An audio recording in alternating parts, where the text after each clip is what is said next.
என் பெயர் அலூடியா. நான் கோவை மாவட்டத்தில் தமிழ்நாடு எம்ஆர்பி செவிலியர்கள் சங்கத்தின் சார்பாக பேசுகிறேன்.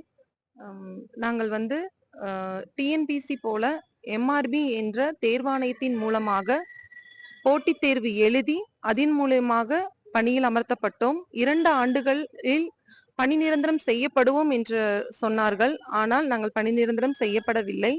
2015 ஜாயின் பண்ணவங்க இன்னும் 10 வருடங்கள் ஆகியும் பணி நிரந்தரம் செய்யப்படாமல் இருக்கிறார்கள். 2019 எடுத்தவர்களும் பணி நிரந்தரம் செய்யப்படாமல் இருக்கிறார்கள். எங்களுக்கு ஒற்றை கோரிக்கை பணி நிரந்தரம் செய்ய வேண்டும் என்பதுதான்.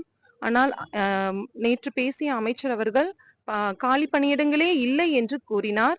ஆனால் காலி பணியிடங்கள் இல்லை என்றாலும் புதியதாக தொடங்கப்பட்ட அனைத்து சுகாதார திட்டத்திற்கும் புதியதாக எந்த ஒரு HR ஹியூமன் ரிசோர்ஸ் யாரையுமே புதியதாக நியமிக்கவில்லை.